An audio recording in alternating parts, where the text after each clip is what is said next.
Thanks to PlayStation for the early review code, and thanks to my Patreon supporters for making videos like this possible, as well as exclusive videos you can only get over there for as little as $1 a month. Thanks, and now on with the show.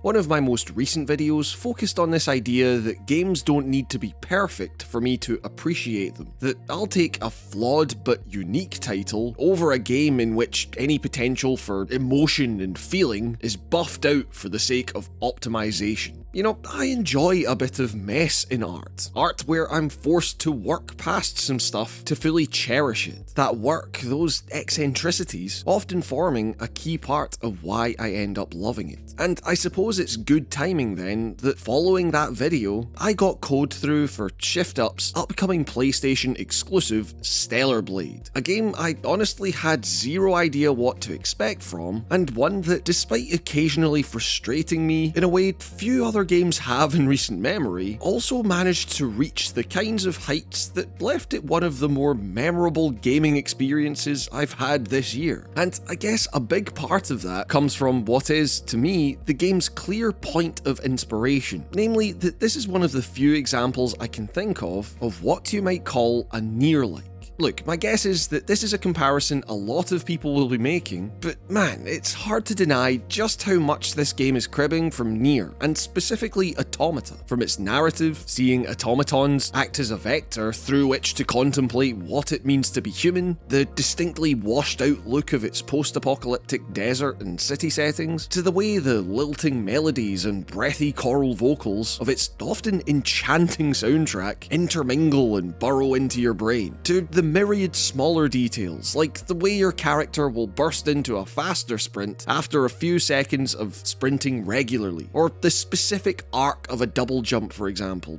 I don't think there's any way you can look at this stuff and not make at least passing comparison to 2017's game. But the thing is, that's fine. While you can argue whether it's as cohesive a package or as successful in its ambitions, if you're going to pick a game to emulate, there are worse examples they could have gone with. It's the kind of game you don't really see experimented with all that much, and the gumption with which it's attempted here, the sheer scope of it, was something I can't say I was expecting. The ambition is readily apparent. And it's an ambition that can carry you through a rocky narrative. Not a bad one per se, just one that doesn't quite have the follow-through of the kinds of just how human are robots or monsters stories the game is drawing inspiration from. This is a narrative in which massive, world-altering plot details about the very nature of the conflict that left the world in the state it's in are often presented with a lack of fanfare or panache, distinctly belying the bombast it took to get there. A lot of the time revealed with arguably the same level of urgency as some dude telling you about the joys of fishing or whatever. And there's some charm to that, I suppose, that this world is so long gone that the details of its corruption and whatever role any given party might have played in it is ultimately of little consequence. What seemingly matters, in many cases like that fishing example, is making this world livable once more. Similarly,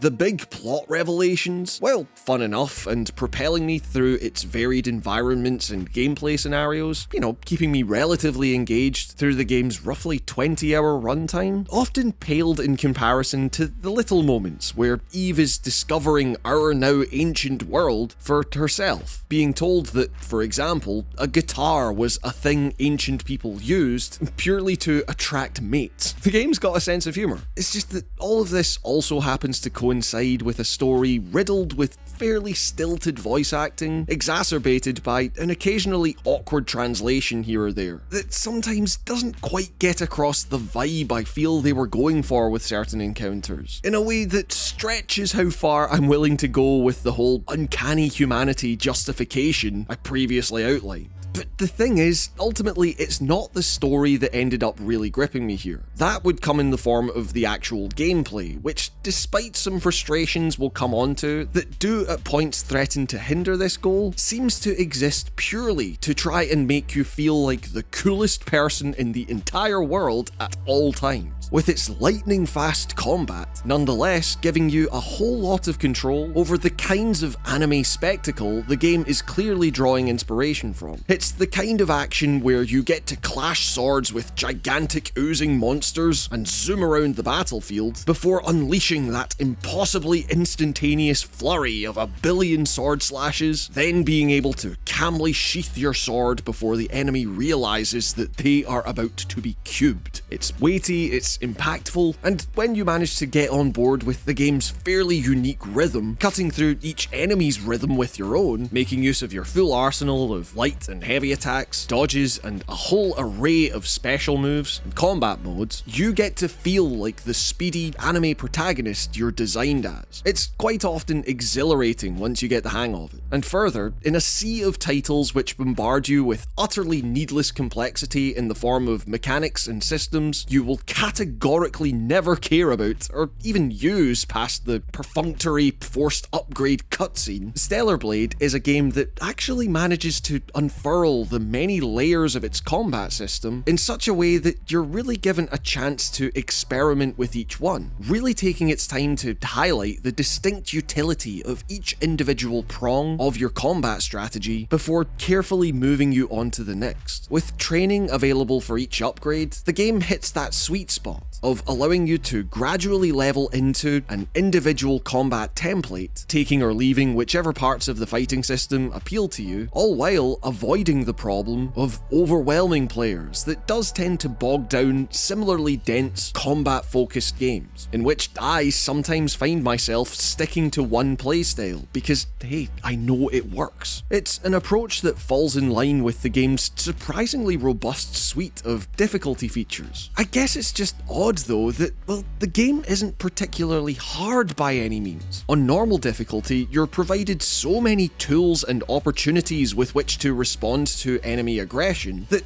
outside of a sharp endgame difficulty spike, there wasn't a single boss that took me more than 2, maybe 3 tries on some occasions. All this to say that Stellar Blade is far from the most difficult game in the world, but as we'll come on to, it can be punishing, sometimes in ways that don't seem entirely deliberate. There's a distinction there that speaks to some of the game's wider mechanical eccentricities, like the way that combat works, with often high enemy health, and their ability to continually stun lock you if you're not careful with the game's sometimes inconsistent parry and dodge mechanics, often meant that until later upgrades provided more effective means of crowd control, I would have far more difficulty fighting, say, 2 or 3 regular grunt enemies than one major boss. Indeed, where the former had me frantically trying to shift focus between moving targets, with prompts for different inputs clashing with each other and leaving me in the lurch as a direct result, I found myself floored at just how easily many big boss encounters, with their delicate ballet of sword swings and parries that the developer clearly intended, could end up being barreled through simply by switching to the shotgun. I guess I also wish that the attention paid to the game's macro environmental design, those occasional moments of resplendent beauty amongst the desolation of the post-apocalypse, could have been paid to some of the game's more micro level design, puzzle, and platforming challenges. I mean, when the game isn't sticking progress hurdles in your way that could very easily be cleared with your current skill set, or hell, simply crouching down a bit, but the game has decided there's another set way to solve this, such platforming sections require a level of finicky precision that the controls can often feel just a little too floaty to fully accommodate, marred further by a camera that sometimes obscures the path forward or where the hazards might be, necessitating restarts and runbacks from the bonfire-style camps that, with the relative linearity of the game's action sequences, I'm not sure couldn't have been better served with simple moment-specific checkpoints. I mean, this isn't a Souls game, and hell, sometimes those checkpoints do appear, but it just seems totally arbitrary. All of this left me feeling occasionally more frustrated than I have been with a game of this kind in a long time. And it's elements like this that give off the vibe of a developer laying the track as they went, so to speak, where the results of changing up the style of gameplay as often as they do, how this might affect enemies and puzzles and the like, how smaller changes might affect the larger whole, might not have been fully thought out. But I'm okay with it because it always seems like it's a frenzy that represents the developers going, wouldn't it be cool if we did this thing here? And leaving the gameplay implications of that as the can to be kicked down the road, so to speak.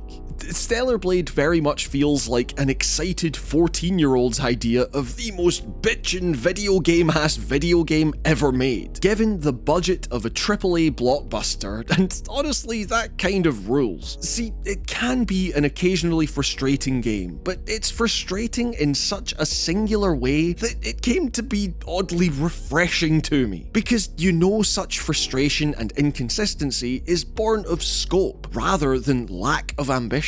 With games in the AAA sphere being so safe, so standardized, it can be rare to find a game that leaves me feeling much at all, beyond that was pleasant enough, I suppose. But man, I guess because it succeeds in so many areas, it wasn't simply a case that I could forgive Stellar Blade's shortcomings. In many ways, those shortcomings got me thinking they don't really make games like this anymore. Games that are as visually messy as this, yet rendered with such care that said mess kind of becomes a visual palette of its own. It weirdly gave me the vibe of one of those old, obscure 80s or 90s animes that my pal downloaded off some shady website back when we were in school, in which borderline gothic demons inhabit a steampunk and desert post-apocalypse and cyber world, and the hero wears revealing figure-hugging clothes because, hey, that's just what they were going for, man. It might seem juvenile, but honestly, at this stage in my life, in the same way that my appreciation for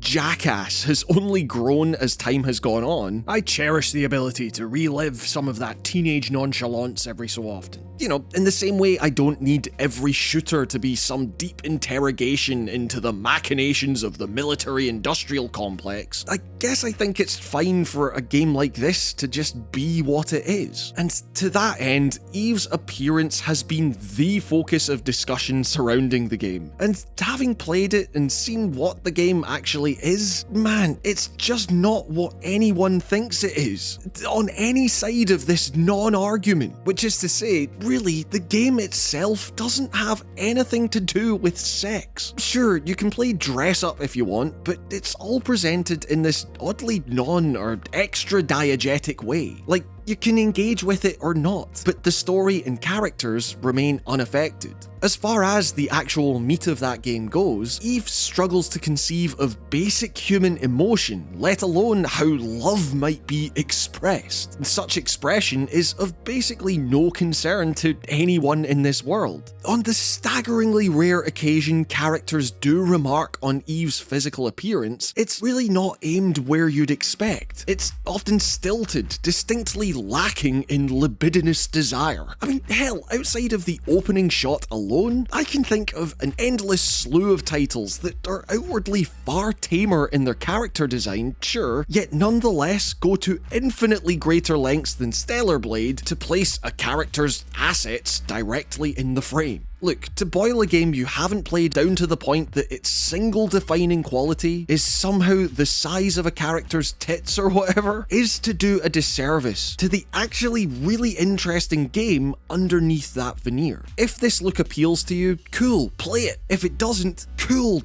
don't. Individual taste is really all this comes down to. And I guess it's just a shame that the ways in which platforms of discussion currently incentivize engagement, above all else, above any form of nuance within discussions, has seen this cool, interesting hack and slasher caught in the crossfire. And if you clicked on the video expecting a more incendiary take on all of this, beyond just, hey, the game's cool, you should try it if it appeals to you, maybe take this as a reminder, as I have, to step back, remind yourself that Twitter arguments are not real, and video games, as it turns out, can simply be rad as hell. Thank you all so much for watching. Be sure to like, subscribe, all that daft YouTube stuff. It really helps the channel and it means the world. A massive thanks as well to my patrons, who you can see on screen and are all getting access to exclusive, fully produced videos that aren't available here. Your continued support is what allows me to keep going with the work I do on this channel, and I seriously cannot express how grateful I am for that. You are all the best. Special thanks go to Mark B. Writing, Artyom Vitsyuk, Michael Tritt, Alex O'Sullivan, Rickety Cricket, Cameron Siniceros, Don McLean, Urban Cheese, Charles J. Liu, Alistair Dunn, Vitautis Catharsis, Dolly Bowman, Young Condor, David Karstens, Tom Webster, Danis Zikauskas, Jordan Midler, Christopher Farty, Nicholas Villeneuve, Yogesh Deshpande, Joe Lanzone, Leia Chinello, Captain Knussbrich, Dylan Robinson, Bryce Snyder, CPJ MLT Limited, David Björk, Newin Palacios, Timothy Jones, Carr Christensen, Matthew Grover, Shardfire, Lynn Browning, Dallas Keane, Charlie Kimball, and Charlie Yang. And with that, this has been another episode of Writing on Games. Thank you all so much for watching, stay safe, and I will see you all next time.